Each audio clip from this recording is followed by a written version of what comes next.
আসসালামু আলাইকুম দর্শক শ্রোতা, যে যেখান থেকে দেখছেন সকলকে জানাই আন্তরিক শুভেচ্ছা অভিনন্দন। দেখতে পাচ্ছেন এখানে ইন্দোনেশিয়ান স্মার্ট নেপিয়ার ঘাসের চারা, মোটা সহকারে চারা রেডি করা হচ্ছে। আর এখানে কিন্তু এক একটা ঝাড় তোলা হচ্ছে মাটি সহকারে। ওই ঝাড়গুলা থেকে কিন্তু প্রত্যেকটা ঘাস এরকম আলাদা আলাদা করে পার্ট বাই পার্ট করে রাখা হয়। দেখতে পাচ্ছেন শিকড়গুলো দেখেন কি পরিমাণ মাটিটা ছাড়াই করে, মাটিটা সারিয়ে পুরো শিকড় সহকারে ঘাসটাগুলা আলাদা আলাদা করা হয়েছে। তারপরের ধাপে হচ্ছে উপরের ডগার পাতাটুক কেটে রাখা হচ্ছে, দেখতে পাচ্ছেন। আর এমতো অবস্থায় কিন্তু চারাগুলো আমরা দিয়ে থাকি, প্যাকেট করে বস্তা করে দিয়ে থাকি। বাংলাদেশের 64 জেলায় আপনার পৌঁছতে পারে, এতে করে বিন্দু মাত্র চারার কোনো কোয়ালিটি নষ্ট হয় না।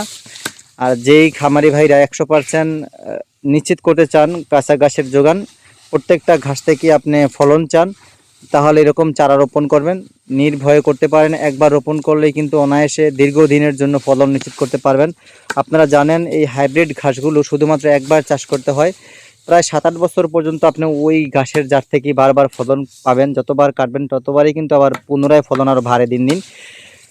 এই পটেনশিয়াল ঘাসটা যারা এখনও চাষ করেনি খামারি ভাইরা, তাদের বলবো আপনারা দেরি না করে অন্ততপক্ষে আপনারা এই ঘাসা চাষ করে আপনার গবাদি পশুর খাদ্যের চাহিদাটা মেটান। সেই ক্ষেত্রে স্ক্রিনে দেওয়া নাম্বারে যোগাযোগ করবেন। বাংলাদেশের 64 জেলা উপজেলার সর্বস্তরে আমরা কাটিংগুলো ক্যাশ অন ডেলিভারিতে কাস্টমারের উদ্দেশ্যে পাঠিয়ে থাকি। সকলকে ধন্যবাদ।